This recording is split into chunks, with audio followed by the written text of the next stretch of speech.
After disappearing for a few days, sisters Edna and Laura Macaraeg appeared on television at a press conference the Hive was having. The purpose of the conference was to show the public that there can be a way for everyone, even those that are against the Hive, to coexist and surrender their rights and bodies for cicada conversion. As the press conference went on, the two activists saw an opportunity and bravely took it. They unveiled the fact that they were actually taken against their will by the Hive, and they had planned this whole sham to make it look like they were good. The whole country watched as the two activists spilled the truth on live television. The Hive immediately turned off the broadcast and switched to another program. Having betrayed the Hive, the two activists were executed behind the scenes. Later that evening, two cicada drones found the abandoned house where they had intercepted the SOS signal Raven sent to Owl. The house was lit up from the inside. The two drones drooled with anticipation as they slowly creeped in to block all exits. They simultaneously crashed in the house, hoping to ambush the survivors and the child. However, they were dumbfounded when they realized that the house was empty. The light that was detected actually came from a counter connected to a makeshift explosive Raven built. As Brent's blue Impala sped off, they heard a massive explosion from afar. Raven, Taylor, Athena, and Emerald looked back at the house they were just in. The two SCP operatives were still unconscious, but Agent Rena started to wake up. She didn't want to open her eyes yet as she thought she was at the hands of the enemy. She pretended to sleep as she listened to Raven and Brent talk.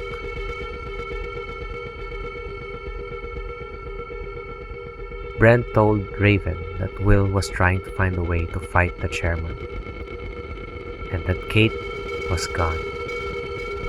The shock of the news easily broke through Raven as she uncontrollably cried. Athena couldn't help but feel guilty. She knew that she had abilities that could at least help, but at the moment she couldn't use it. She still couldn't understand why. At the same time, she wondered where her father was during this time. Back in the Hive, two cicada drones held Filomeno up. The chairman asked where his daughter was hiding. Of course, Filomeno never gave in, even after getting tortured. But the chairman had other plans. Instead of just eliminating Filomeno, the chairman concluded that he could be an asset to the Hive. And so, Filomeno was converted into a cicada combatant. Back at Panginoon, Will finally regained consciousness. At first, he couldn't remember anything. It was like he just had a nap during an afternoon workday. Then he suddenly caught a glimpse of an unknown woman clad in obsidian and gold armor, and a six-headed creature beside her. The woman saw him and reached for the towel over his forehead. Will misread the situation and tried to defend himself. His attacks were easily blocked by the woman. But more than that, Will suddenly remembered dying. He remembered that his arms and legs were broken at some point, and yet he was now able to move like normal again. He looked up and saw that the woman was smiling. Her gold armor and right eye glistened in the dark.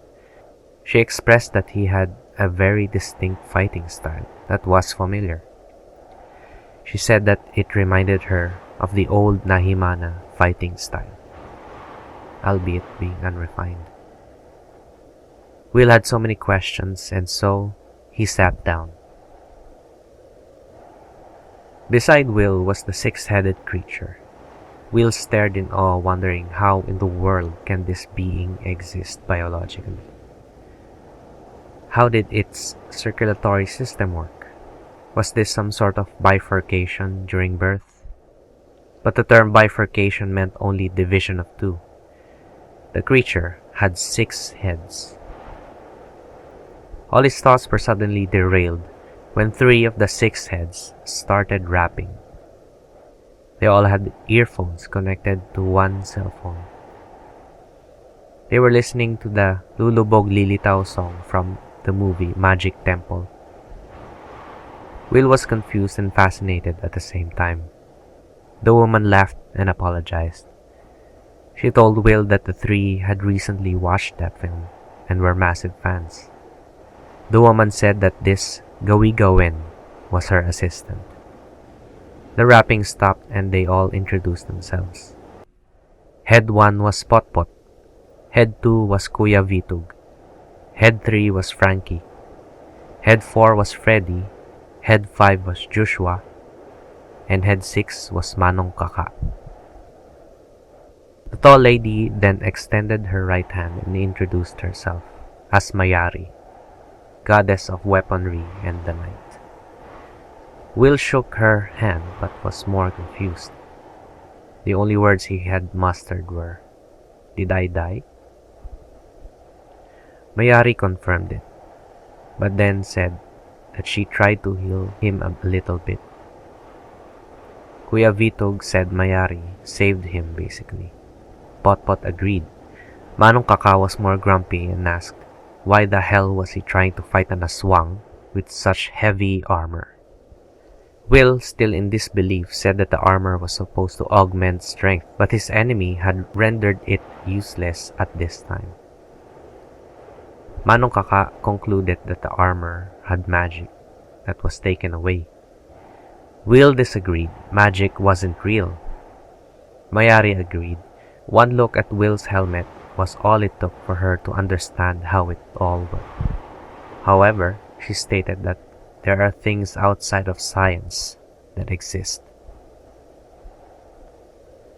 Still having a hard time accepting what's happening, Will asked what a supposed goddess, that's from a Kapampangan folklore, was doing all the way out here in Dumalag.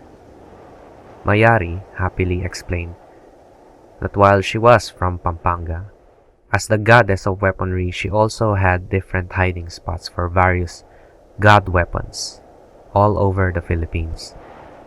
Panginraon was one of those secret weapon vaults. Plus, she sensed a disturbance here. And when she saw him, she just couldn't leave him there dead. Mayari was too smart and told Will that she already knew what he was after. But she asked how he wanted to use the sigalun. Will told Mayari that he plans to use the weapon to erase all traces of the chairman and the cicadas. He wanted to kill every single one of them, and afterwards, erase himself. Mayari was disappointed, but wasn't upset. She calmly told Will that the sigalun wasn't made to be used like that. Not even to the enemies of Siyahari, the former wielder of the weapon. However, she wanted to give him a chance. She wanted to see if he would be able to understand why and how the sigalun should be used. Moning, meanwhile, info dumps all of the folklore and urban legends to Ethan. They both binged all of the videos found all over the YouTube at a nearby computer shop. In the end, they both planned a secret hike to the mountain to finally find evidence of aswangs and other kinds of beings. As they were about to exit the computer shop, they saw groups of barangay officials telling people to go home and lock up their gates and windows. The whole town of Dumalag was shutting down. News of cicadas spreading out their hive finally reached the small city.